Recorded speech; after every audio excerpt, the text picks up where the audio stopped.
ZEE5 ಇರುವಾಗ ನೀವು ನಿಮ್ಮ ನೆಚ್ಚಿನ ಶೋಗಳನ್ನ ಎಂದಿಗೂ ಮಿಸ್ ಮಾಡಿಕೊಳ್ಳುವುದಿಲ್ಲ. ಅದು ಸಂಪೂರ್ಣ ಉಚಿತವಾಗಿ.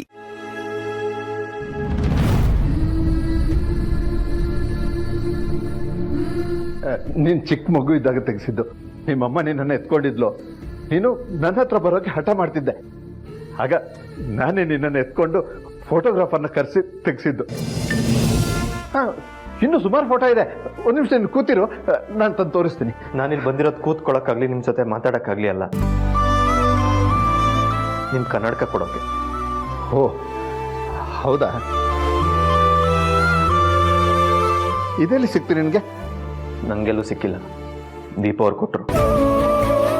ನಾನೇ ನಿಮಗೆ ಕೊಡಬೇಕು ಅಂತ ಬಲವಂತ ಮಾಡಿ ಕೈಲಿಟ್ರು. ವಿಧಿ ಇಲ್ಲದೆ ಬಂದೆ.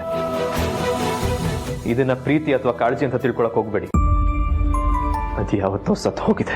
ಮುಂದೇನಾದ್ರೂ ನೀನು ಪ್ರೀತಿ ಸಿಗುತ್ತೇನೋ ಅನ್ನೋ ಭರವಸೆಯಲ್ಲಿ ಆಗಿರೋ ತಪ್ಪಿಗೆ ಕ್ಷಮೆ ಕೇಳಿ ತಪ್ಪನ್ನೆಲ್ಲ ತೆಗೆದುಕೊಂಡು ಹೋಗ್ತಿದ್ದೀನಿ. ಆದರೆ ನೀನು ಮಾತ್ರ ನನ್ನನ್ನು ತಿರಸ್ಕಾರದಿಂದನೇ ನೋಡ್ತಿದ್ದೀಯಲ್ಲ ಮಗನೇ. ಮಗನೇ ಅಂತ ಕರೆಯೋ ಅಧಿಕಾರನ ಯಾವತ್ತೋ ಕಳ್ಕೊಂಡ್ಬಿಟ್ಟಿದ್ದೀರಾ. ಮತ್ತೆ ಆ ಪದ ಬಳಸ್ಬೇಡಿ. ಹಿಂಸೆ ಆಗುತ್ತೆ ಕೇಳಕ್ಕೆ. ನನ್ನ ಜೀವನದಲ್ಲಿ ಅಪ್ಪ ಮಗ ಅನ್ನೋ ಸಂಬಂಧ ಮುಗಿದು ಹೋದ ಅಧ್ಯಾಯ. ಮತ್ತೆ ಆ ಸಂಬಂಧ ಬೇಕು ಅಂದ್ರೂ ಸಿಗಲ್ಲ.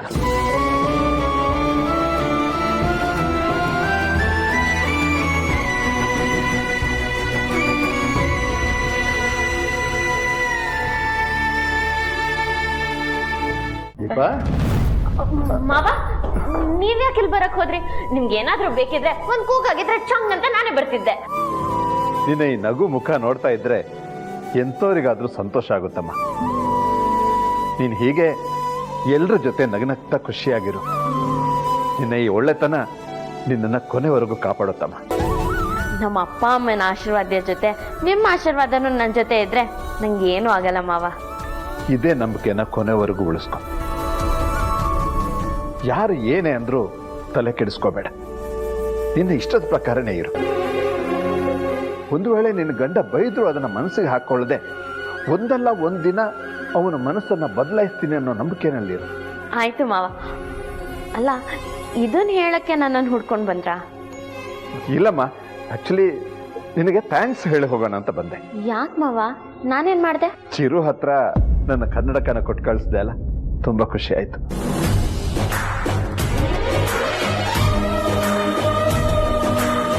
ತುಂಬ ದಿನ ಆದಮೇಲೆ ಚಿರು ನನ್ನ ರೂಮಿಗೆ ಬಂದಿದ್ದ. ರೂಮಿಗೆ ಬಂದವನು ಅವನು ಚಿಕ್ಕ ಮಗು ಇದ್ದಾಗ ಅವನ ಜೊತೆ ತೆಗೆಸಿರೋ ಫೋಟೋನು ನೋಡ್ದ. ಹೌದಾ? ನಿಮ್ ಜೊತೆ ಏನಾದ್ರು ಮಾತಾಡಿದ್ರಾ? ಇಲ್ಲಮ್ಮ, ಆ ಕ್ಷಣಕ್ಕೋಸ್ಕರ ಎಷ್ಟೋ ವರ್ಷದಿಂದ ಕಾಯ್ತಾ ಇದ್ದೀನಿ. ಆದರೆ ಅದ್ಯಾಕೋ ಈ ಜನ್ಮದಲ್ಲಿ ನೆರವೇರಲ್ಲ ಅಂತ ಕಾಣ್ತಾ ಇದೆ. ಯಾಕೆ ಹಂಗೆ ಅನ್ಕೋತೀರಾ? ಚಿರು ಅವರು ನಿಮ್ಗೆ ಹತ್ರ ಆಗೋದಕ್ಕೆ ನಾನು ಮಾಡಿದ ಒಂದು ಚಿಕ್ಕ ಪ್ರಯತ್ನ ಅಷ್ಟೇ. ಇದನ್ನ ನಾನು ಮುಂದುವರಿಸ್ತಾನೇ ಇರ್ತೀನಿ.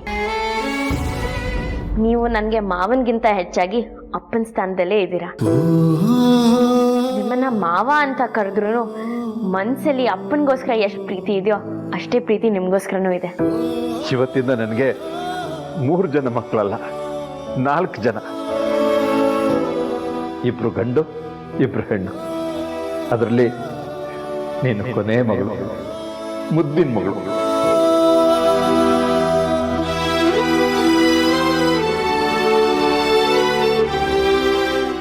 ZEE5 ಆಪ್ ಡೌನ್ಲೋಡ್ ಮಾಡಿ ಎಲ್ಲಾ ಸಂಚಿಕೆಗಳನ್ನು ಸಂಪೂರ್ಣ ಉಚಿತವಾಗಿ ನೋಡಿ.